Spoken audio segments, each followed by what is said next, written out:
হরি ওম। আজকে আলোচনা করব বিরজা হোমের অর্থ নিয়ে।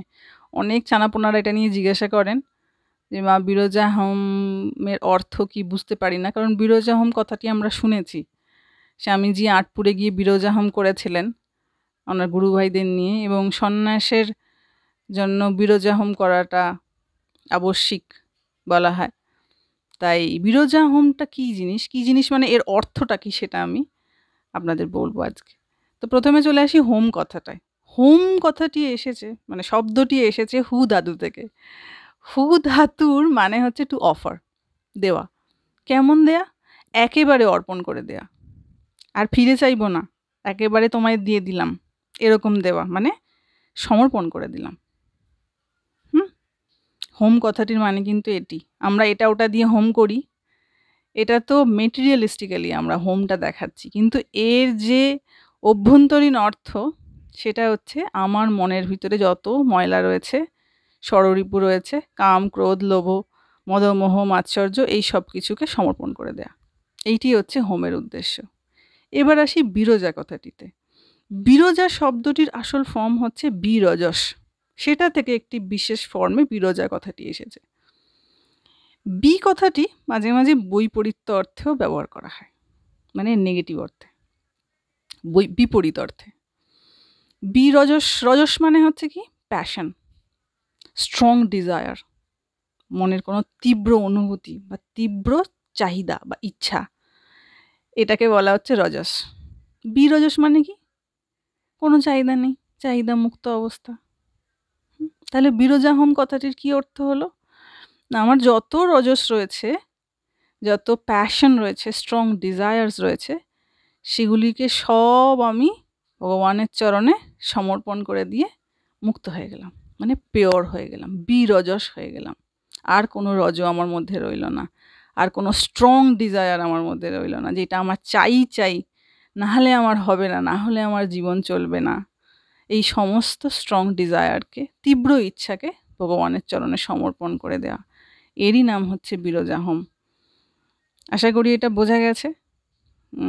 এবং যেহেতু আমরা সন্ন্যাস কথাটি নিয়ে আগে আলোচনা করেছি, এই ভিডিওতে আর ডিটেলে আলোচনা করছি না।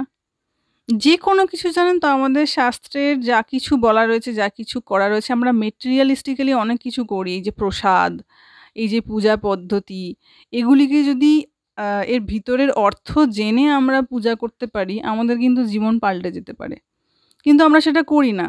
আমরা শুধুমাত্র ভাবি ধূপটা দিয়ে দিলাম, ফলটা দিয়ে দিলাম, আমার কাজ মিটে গেল। কিন্তু ঋষিমুনিরা যখন দেখলেন যে আসল কাজটা মানুষ তেমন একটা করতে চাইছে না বা পারছে না, তাহলে এদের এমন কিছু কাজে ইনভলভ করানো হোক, যেটা করলে একটুও মনের মধ্যে ভাবটা ঢুকবে।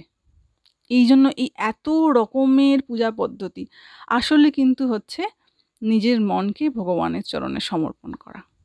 এই সমস্ত পূজা পদ্ধতির উদ্দেশ্য একটাই। আর যদি সব হলো তো মনটি অর্পণ হলো না, তো কোনো পূজাই হলো না ঠিক করে। কারণ ভগবান মন দেখেন, ঠাকুর বলে গেছেন। আর তিনি গীতায় বারবার বলেছেন, বাবু তোমার মনটি আমাকে দাও। মানে বাবু কথাটা আমি একটু ভালোবেসে বললাম। ভগবান তো বলো ভালোবাসেন আমাদের, আমরা তাদের সন্তান যেহেতু। তো তোমার মনটি আমাকে দাও। তাহলে বোঝা যাচ্ছে যে মন যখন আমি অর্পণ করে দিলাম, আমার সব হলো।